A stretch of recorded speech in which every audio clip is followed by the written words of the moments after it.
Hey, Star Wars fans! Before we jump into the next episode of the Modern Star Wars Figures, the series, I have to do a plug because Nick from the MonsterReport.com, that's Monster Report with one R, did that amazing new opening for me. So thanks, Nick.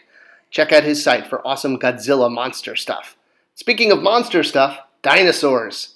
I love dinosaurs. I've actually done videos on dinosaurs, which is kind of off subject for a channel dedicated to toys.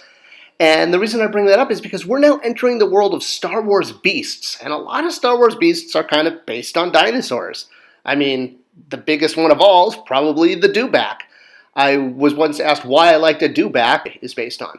So I do like the Power of the Force 2 toy. It was my first Dewback toy. I never had the Kenner one as a kid, but I like the modern Black Series one a lot better. It's cool. I mean, it looks the Power of the Force 2 one gets the job done, but you know, I didn't like the new animalistic look. I like the original, we don't have CGI, so we have to use puppets. I felt that's what made Star Wars magical. But hey, you could even recreate that lobby card with the new figure. Add a little hair just for fun.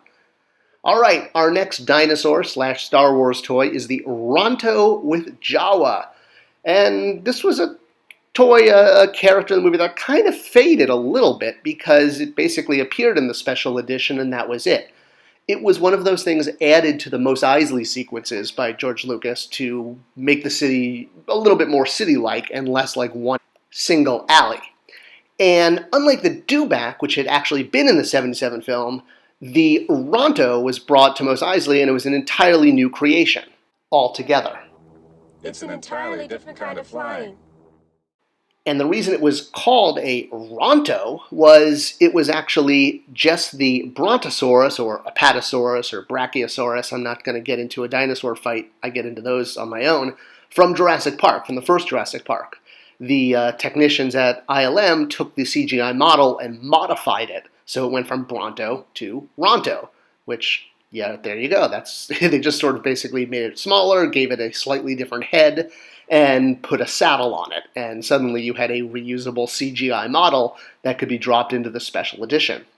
Now, George Lucas noted that he put Dewbacks into the film, and not just the special edition film, but the original, what he called whimsy, kind of like, repeating poetry, one of those things he always says about the movies, and while so many things had a reason, the Dewbacks were there just purely to add that spice of fun, shall we say. The Ronto, on the other hand, was put there in order to justify why Mos Eisley was so dangerous. I mean, otherwise we really just had a tell-no-show. You will never find a more wretched hive of scum and villainy. So now with the addition of the Ronto, you could actually show how dangerous the streets of Mos Eisley were as a swoop driver almost knocks the Jawa off. Well, it does knock him off, and he's dangling by the reins. Speaking of Jawas, we got an original Jawa here, and Jawas have a very special place for me. It isn't this Jawa from this set, but Jawas as a toy have actually become my traveling gnome. And, well, it's the Jawa that comes with the Gonk droid, but this is what happened.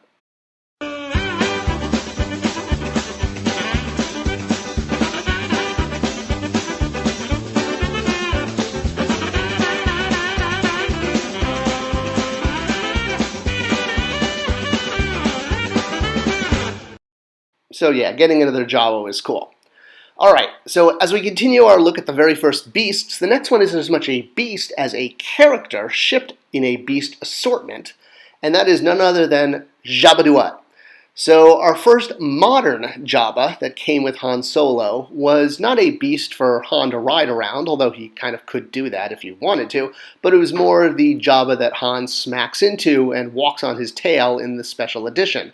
Because, as noted, there were many, many changes for the 1997 re-release, and one of those was dropping in the scene from Docking Bay 94, where the Falcon is parked, to have Han actually talk to Jabba. This scene was in the radio drama where the character was changed to Hunter, Heater, excuse me. Hunter is the Bad Batch character, and a Freudian slip when you say one thing and mean your mother. Now, as far as a CGI model of Jabba, I much preferred Return of the Jedi because you knew there was a puppet there and something physical. In the original 1977 shoot, there was an Irish accented heavy-set man in a furry cloak that was a stand-in for Jabba, which I like to think that this is maybe his Heater from the radio drama. But Lucas decided to finally replace him with a CGI model and popped in Jabba the Hutt into Docking Bay 94, dealing with some height issues and some walking around him issues. And Lucas never kind of finished tinkering with it, eventually erasing the CGI model and replacing it with yet another CGI model later on for the DVD and Blu-ray releases. So it's like, once you kind of start tinkering with something, you never stop. I don't know. It looked like a giant chunk of clay to me. The puppet from Return of the Jedi is just such a part of my childhood. And this toy of the CGI model, not my favorite Jabba. The vintage figure I honestly think is absolutely superior. It's one of the few Power of the Force toys that I think the vintage figure is better than the first modern one. The vintage toy fits in so well. And there have been better Jabbas. We've gotten quite a few since this first Power of the Force 2 one and the original Kenner one. The absolute best, I think, is the one that came with the Toys R Us Jabba Palace Rancor set, which was a very interesting pack-out with the Rancor pit below Jabba. You obviously have to throw down quite a bit of money to get this Jabba because you're paying for a bunch of other figures, or actually what I did is I just went on eBay and I bought just the Jabba loose, because I thought it was just such a darn good Jabba, and I'm a completist. This figure was re-released with the Sail Barge, but actually the deco wasn't as good in the Sail Barge release.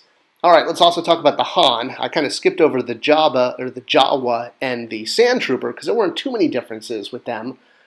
But the Han actually had a significant difference. Well, the Sand Trooper did have a pauldron color change, but this Han not only had a slightly different skin color, and a slight modification to the mold, but one of the big differences is he actually had the correct back. The original Han from Power of the Force 2 had a flat back.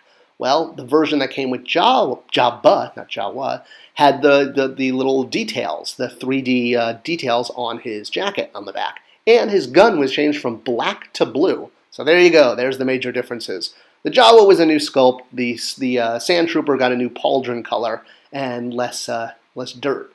There would, of course, be even better Hans released throughout the line, and that we get to many, many. But for now, the one that came with Jabba was superior to the single card release. It had more details and a better colored gun. So Jabba and Han could hang out and do whatever it is they do together with a giant clay-looking CGI monster character.